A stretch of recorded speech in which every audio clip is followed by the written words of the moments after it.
Thank you so much for that great introduction, and we're back in Congress these past 2 weeks, and I'm great and delighted to be joined here. I know several of my colleagues are going to be speaking to you, including Bob Filner and Jim McDermott, who's a co-sponsor of our bill, and a great friend and colleague from South Carolina, who I think you're going to truly enjoy listening to, Bob Inglis, who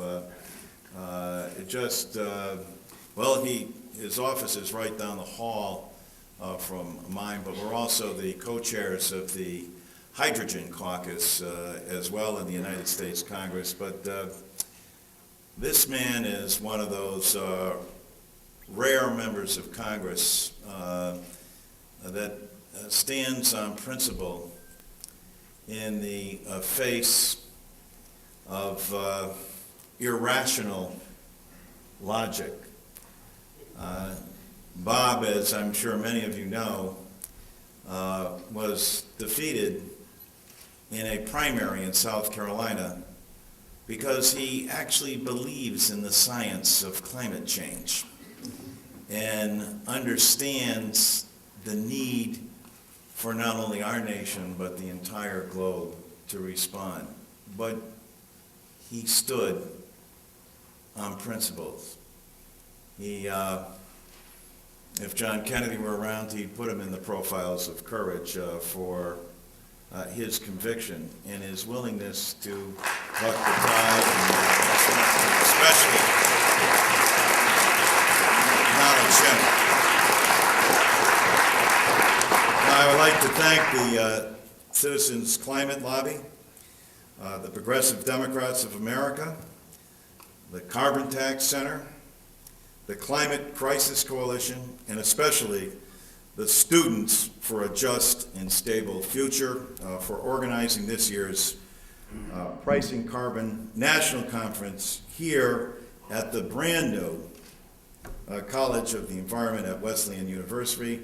Barry, congratulations to you again for this outstanding achievement as well. Jeremy briefly described the bill that I am the proud author of, which is the Energy Security and Trust Fund Act, and I am going to be deeply honored and proud to introduce it again in this Congress.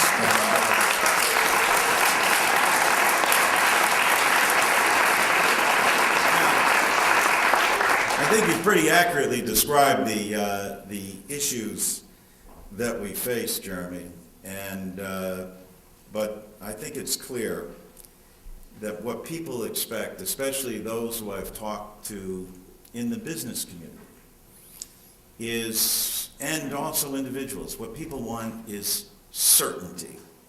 And what we know can be achieved by the pricing of carbon is certainty.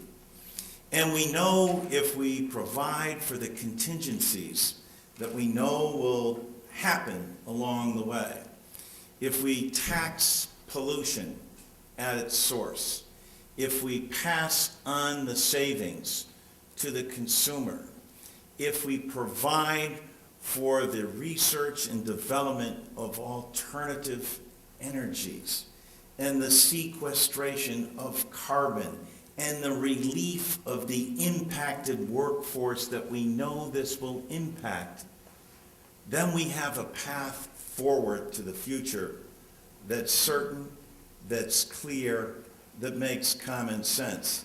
That's why it has such a difficult time in the United States Congress.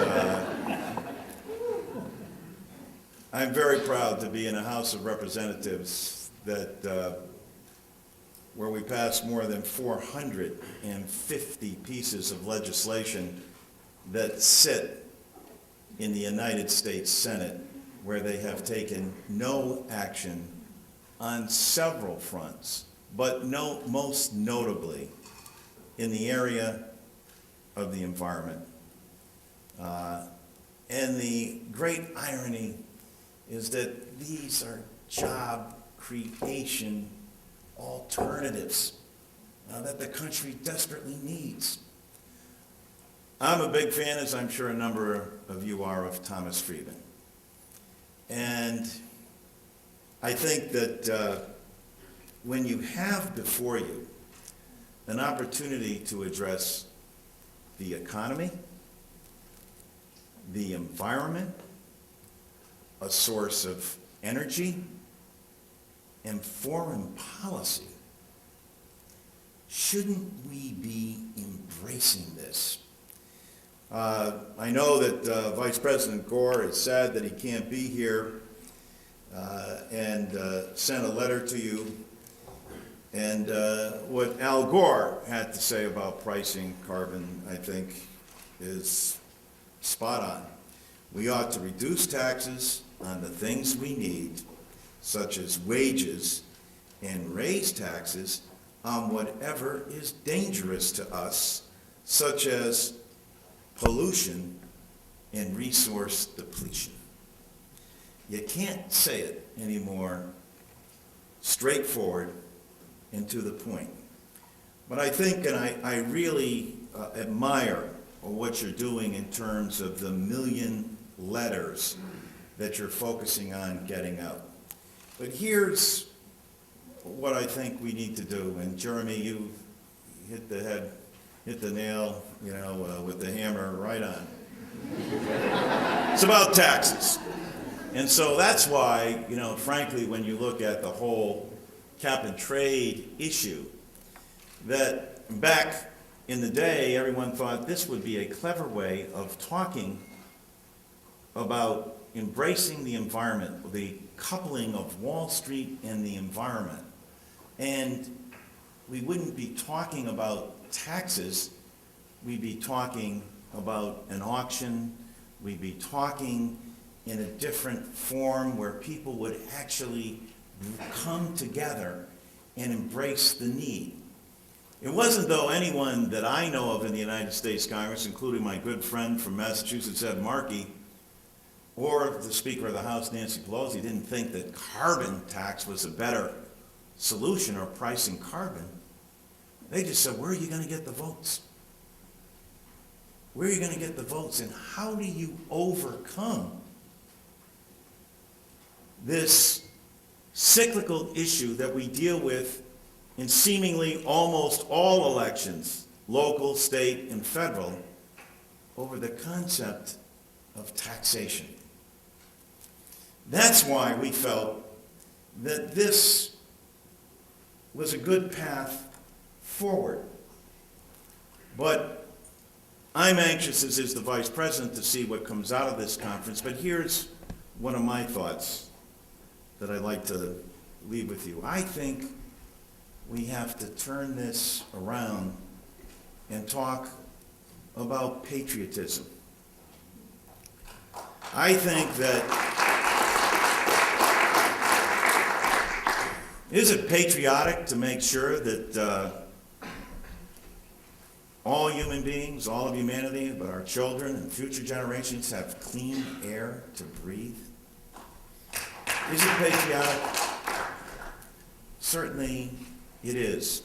We had a tremendous opportunity after a god-awful crisis of September 11th to bring the nation together and to understand our dependency on fossil fuels and to understand the interconnection between fossil fuels, pollution, the spoiling of the environment, famine, pestilence, and war.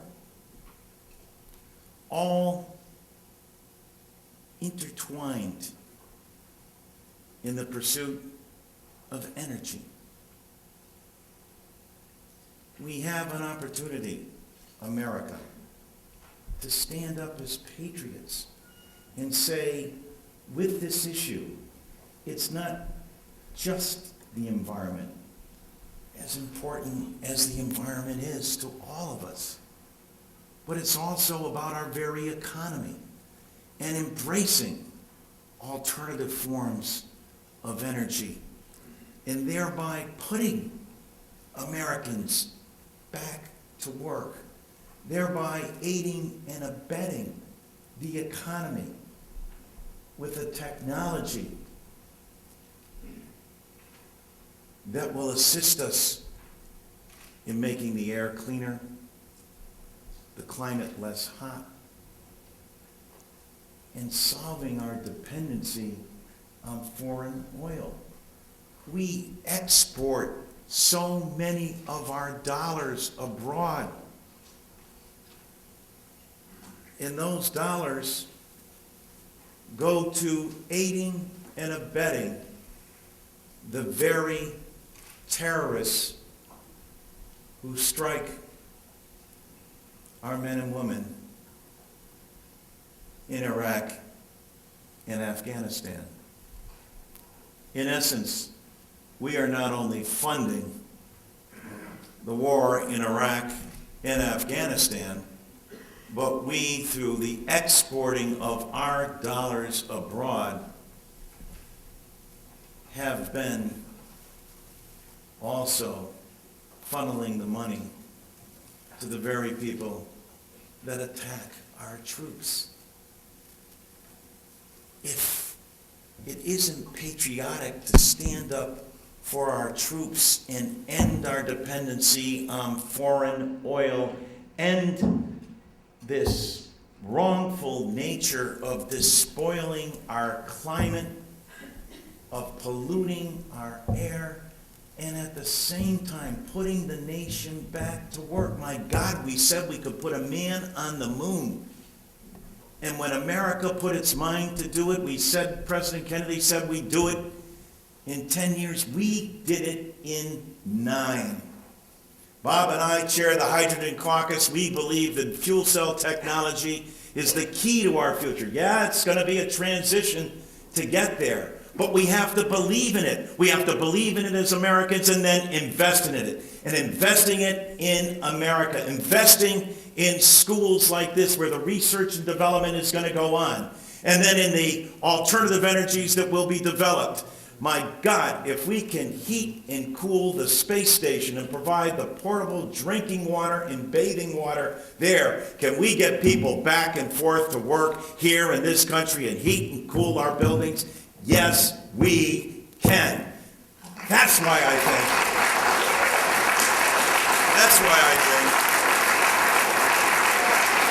that